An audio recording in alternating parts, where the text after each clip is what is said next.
everyone, welcome to my channel. मेरो नाम चाहिँ अनिशा तामाङ। मेरो नाम चाहिँ प्रिया तामाङ। उहाँ चाहिँ मेरो छोरी हुनुहुन्छ।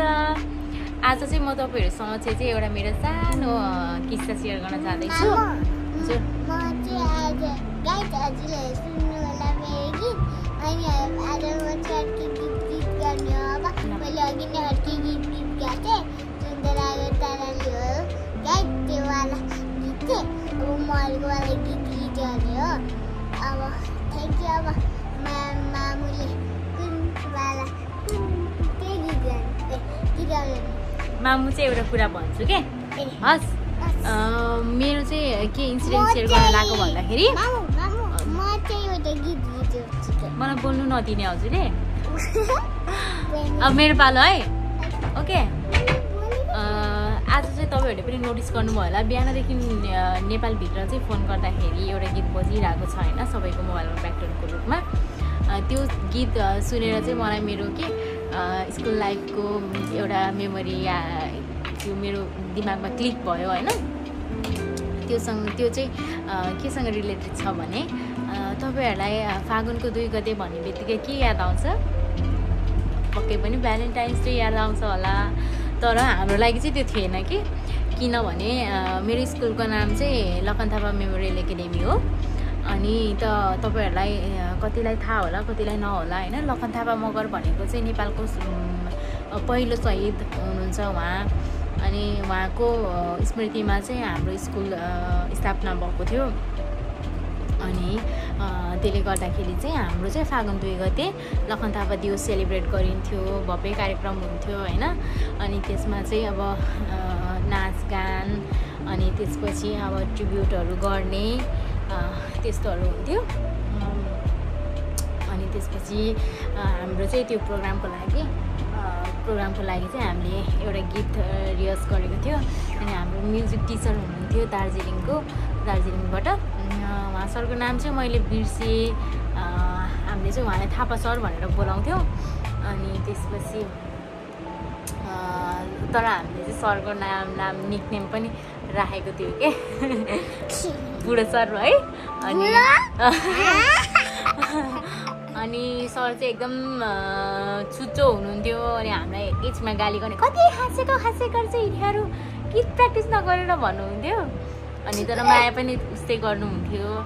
सर त अहिले कहाँ हुनुहुन्छ थाहा छैन हैन। उता दार्जिलिङतिरै हुनुहुन्छ होला सायद। सरसँग मेरो यो भिडियो पुग्दैन मलाई थाहा छैन। तर पनि मैले मेरो भिडियो मार्फत चाहिँ सरलाई धेरै सम्झना छ सरलाई। अनि त्यसपछि त्यो बेलामा हामीले सँगै प्र्याक्टिस गरेको मेरो साथीहरूलाई आज चाहिँ म त्यो गीत एकचोटि फेरि गाएर मेरो त्यो सम्झनालाई चाहिँ ताजा बनाउन चाहन्छु। ल मामु एउटा गीत गाउँछ है त्यसो र होइन त्यो कुरासँगै गीत पनि हो नि त आमाको।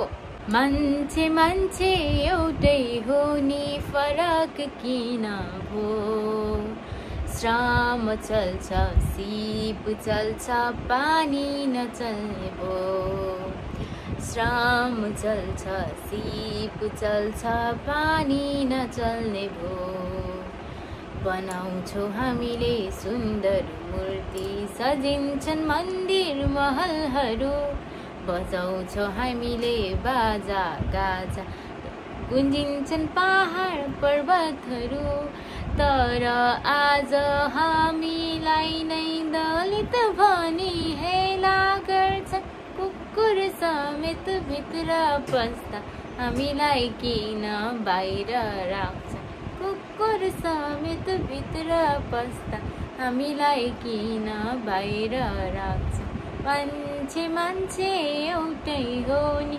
फरक किन भो श्राम चल्छ सिप चल्छ पानी नचल्ने भो श्राम चल्छ सिप चल्छ पानी नचल्ने भो। कस्तो लाग्यो तपाईहरुलाई मेरो गीत चाहिँ जस्तो भए पनि यो गीतको भाव चाहिँ बुझ्न जरुरी छ। स्पेशली हामी यङस्टरहरूले न्यू जेनेरेसनले नै अब समाजमा बदलाव ल्याउन सक्छ।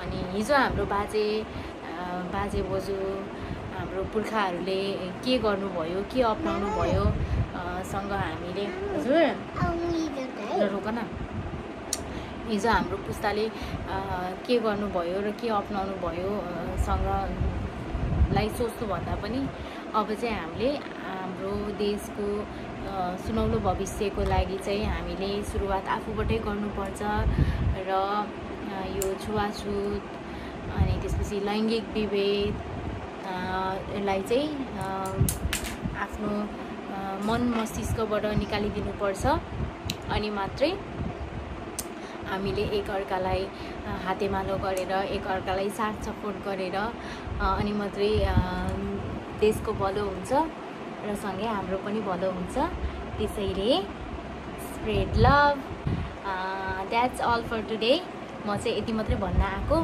यदि मैले बोल्दै जाँदाखेरि केही कसैलाई मनमा ठेस लाग्ने शब्दहरू बोलेको रहेछु भने त्यसको लागि म अहिले नै क्षमा माग्न चाहन्छु अनि र मेरो भिडियो हेरिदिनु भएकोमा धेरै धेरै धन्यवाद यदि तपाईँहरू मेरो भिडियोमा चाहिँ नयाँ हुनुहुन्छ भने सब्सक्राइब गर्न चाहिँ नबिर्सिनु होला है ओके ल मेरो छोरीले चाहिँ एउटा सानो गीत गाउनुहुन्छ अरे सुनिदिनु होला है त ल ल त गाइदिनुहोस् र अब म चाहिँ अर्को गीत गाउनु लगाएको किनभने जुन चाहिँ लागि ताराले गीत गाएको त्यस्तो गीत गाएको कमेन्ट भनिदिनु होला अब म गीत गाउनु सुरु गर्छु है गाइज भन्नुहोस् केही फरक पर्दैन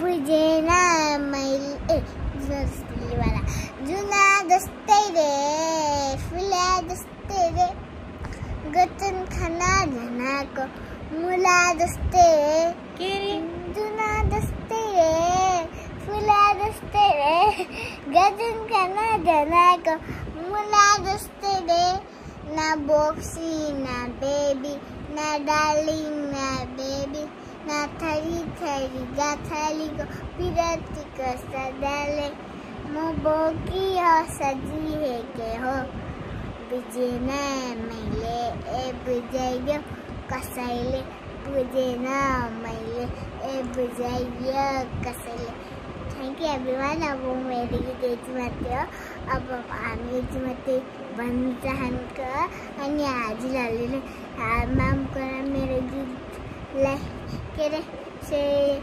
सब्सक्राइब गर्नु हुन्छ भने कमेन्टमा भन्नु होला अनि त्यो सब्सक्राइब नि गर्नुहुन्न अनि त्यसपछि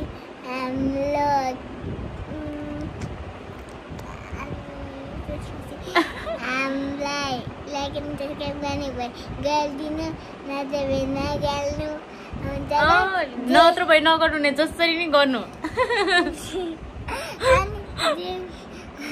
ल यति भन्दै हामी चाहिँ यो भिडियो यही एन्ड गर्न चाहन्छौँ गुड नाइट भनौँ न ल सँगै म भन्छु ल है अब हामी के सुन्ने हो अब गुड नाइट दाजुभाइ अब हामीहरूको गीत यति मात्रै हो कि होइन माउ हो नि छोरा अब हामी सुन्ने होइन माउ हो बुबु खाएर म त